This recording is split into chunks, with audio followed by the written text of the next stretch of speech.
Olá, 7h30 de 2021. Estamos com Daniela Souza, vice-presidente de vendas da AD Digital. Oi, Fernando, é um prazer estar aqui. Obrigada pelo convite, obrigada, Sete. E começar nossa conversa, uma coisa que vi e achei interessante, que é o fato de vocês se apresentarem a AD Digital como uma empresa que faz integração e cocriação de um novo ecossistema digital. E aí fiquei pensando, o integrador é um co-criador, é um co-orientador de projetos também? Você trouxe uma questão importante, porque essa foi uma síntese que levou muito tempo para que a AD Digital conseguisse, no nosso grupo de trabalho, formalizar essa afirmação, né, efetivamente sobre quem nós somos, ou pelo menos o que pretendemos no nosso dia a dia.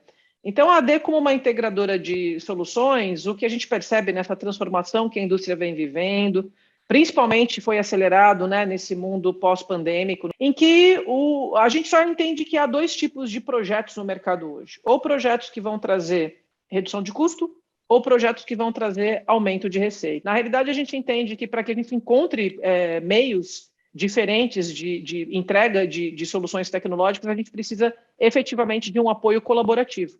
Esse apoio envolve não só a própria base do cliente, que vive ali a dor e tem uma estratégia bem definida do que pretende atingir, envolve o papel de um integrador que, sem dúvida alguma, ele é um co-criador, sim, porque ele vai ajudar no desenho ali de uma arquitetura, de uma solução. Envolve o papel do próprio desenvolvedor, de um vendor, né, que fabrica determinada tecnologia, determinada solução. Muitas vezes nós já nos deparamos com situações em que até competidores nos apoiam em determinadas iniciativas, porque a gente acredita que nós estamos inseridos em um ecossistema que precisa de colaboração para que ele possa sair do outro lado com tantos desafios que nós temos. Uma outra coisa também, com esse processo que as empresas vêm tentando acelerar no movimento de cloudificação, você ainda não tem soluções que, não diria soluções, mas você talvez ainda não tenha uma empresa que esteja 100% numa jornada em nuvem. Então, todas elas estão em um momento da jornada.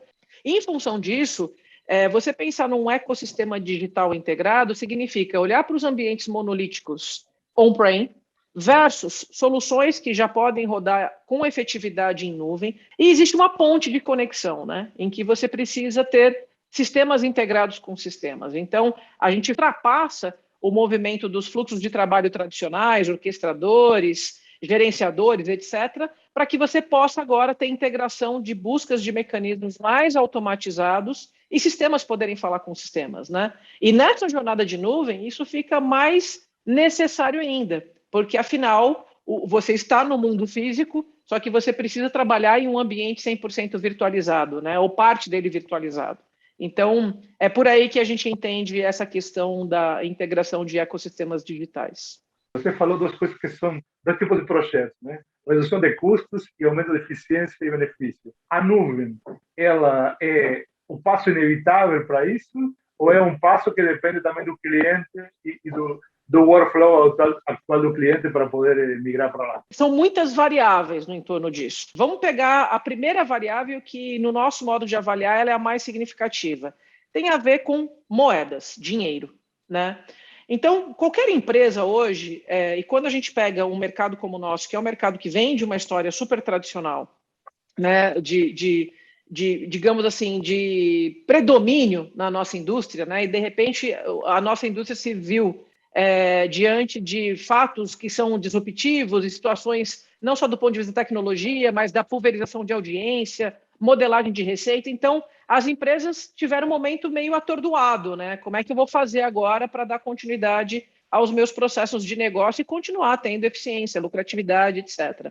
Então, o papel da nuvem é uma comparação, né? Que não pode ser uma comparação num ciclo curto de tempo. Você tem que comparar em ciclos longos. A AD vem fazendo esse trabalho. Então, se a gente pudesse pensar em 2 ciclos de 5 anos, pensando no tempo que uma tecnologia comprada, né? Você fez um CAPEX, ela entra em obsolescência. Então, se você pensar em um ciclo em 2 ciclos, a gente está falando em um período de 10 anos. A análise é bem essa, né? Como é que você faz um cálculo de TCO, que é o custo total de propriedade, ou seja, você comprar esse bem ser amortizado ao longo de X anos, o custo que você tem para operar, para manter, de suporte, energia, ou seja, todas as componentes e variáveis para que você possa montar um TCO correto versus um modelo baseado em serviços, que não é um TCO. Então, quando você coloca isso na linha do tempo, dos estudos que nós temos feito, existem atividades e serviços na área de mídia em que você consegue, sim, atingir níveis de eficiência bastante altos, ou seja, redução de custo no tempo. E existem outras aplicações e necessidades ali da tecnologia e da operação que a tua eficiência em termos de moedas ela não é tão grande assim. Então, você deixa de empenhar um capital num determinado momento e você, na realidade, divide isso ao longo do uso daqueles serviços e isso acompanha a tua corrente de fluxo de caixa. Então,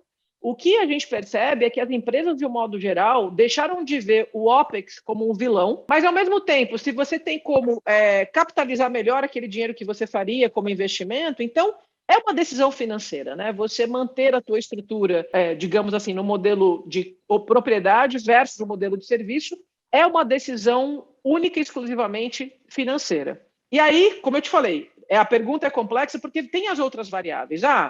Eu preciso crescer e crescer rápido. Bom, crescer e crescer rápido não é um ambiente monolítico e nem on-prem que você vai conseguir fazer isso, porque a gente tem todos os impeditivos, ainda mais pensando em Brasil, né? Que é o tempo de fabricação de produto, compra, importação, instalação, ativação, etc. São meses para você poder realizar determinada atividade, versus um serviço que já está montado na nuvem, que muitos deles entram em 24 horas.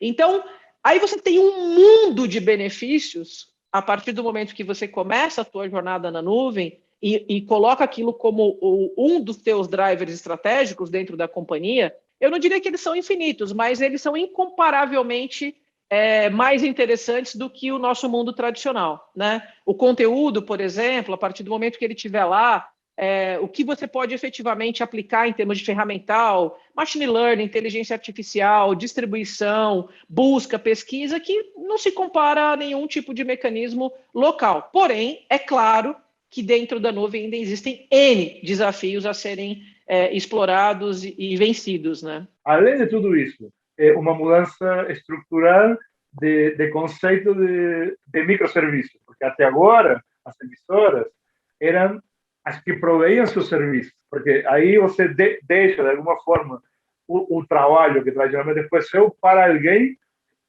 desenvolver. Boa colocação, acho que você tem razão. Quando eu afirmo que ela é financeira, é porque ela tem que ser uma decisão top-down. E quando a gente fala em top-down, a gente está falando em resultado, em estratégia. Então, é uma decisão financeira. E aí é isso, não é só fazer a troca do A pelo B, né? Você tem realmente aí todo um preparo, né? Uma preparação de time, uma mudança de perspectiva em como você enxerga a tecnologia, uma mudança de skills, efetivamente, que precisam ser adquiridas ou contratadas, que nos ambientes mais tradicionais ainda talvez estejam numa fase muito embrionária de desenvolvimento, né?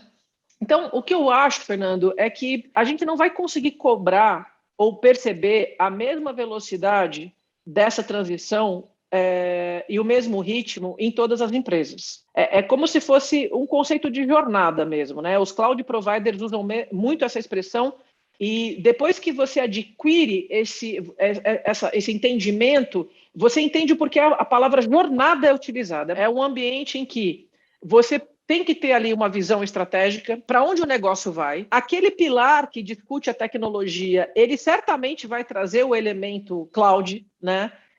Como uma discussão totalmente pertinente para atingir os objetivos maiores da companhia. E aí ele tem aquele tripé que é tradicional, né? Que é a tecnologia, pessoas e processos. Então ele vai ter que primeiro trabalhar as pessoas, fato, né? Para que essas pessoas bem preparadas consigam trabalhar uma remodelagem dos seus processos.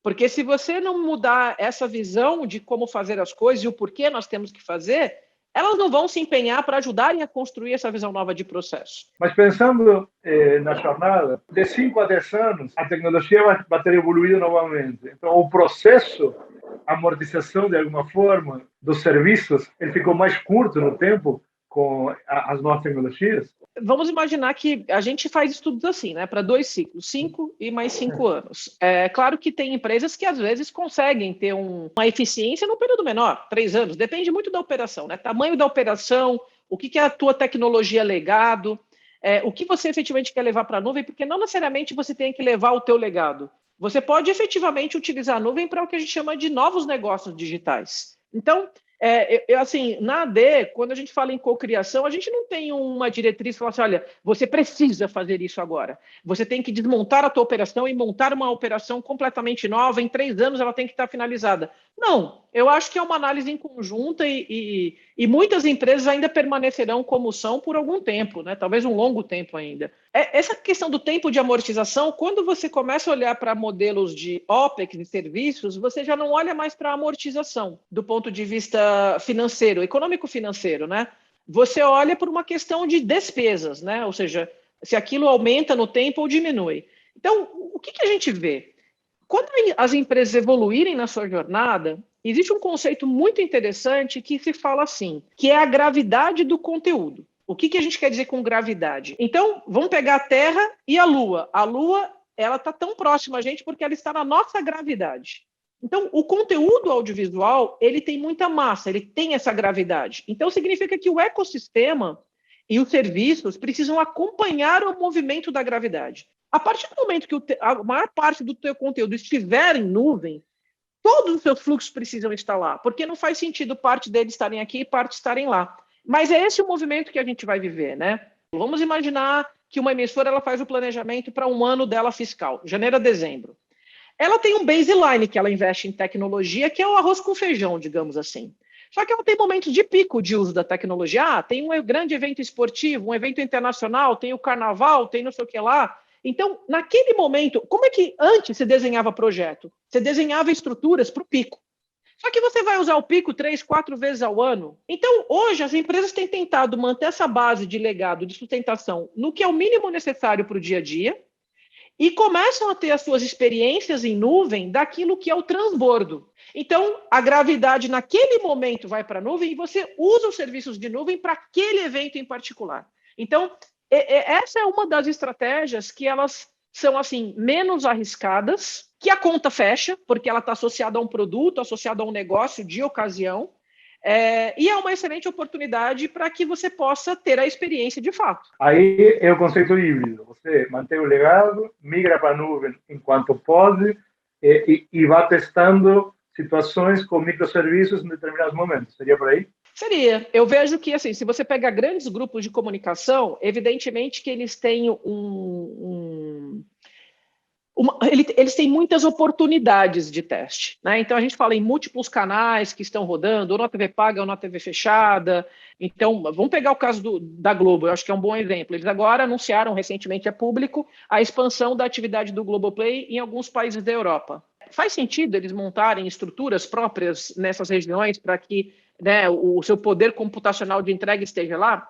Não faz sentido absolutamente nenhum. Mas aqui no Brasil, eles já declararam que a estrutura tecnológica deles de CDN permanecerá própria, porque eles entendem que é um bem estratégico, né? Mas para a expansão, a nuvem veio a calhar. Então, quando você olha grupos muito grandes, como é um caso de uma Globo, por exemplo, entre outras, né, internacionais, as oportunidades são muitas para que você possa explorar os benefícios de eficiência, né, e efetivamente a flexibilidade para o teu go-to-market. Quando você olha para estruturas menores, vamos pegar afiliados, por exemplo, de um modo geral, que ele tem um canal, e existem pontos de ociosidade. Ele não ocupa 24 horas por dia os seus próprios estúdios, por exemplo.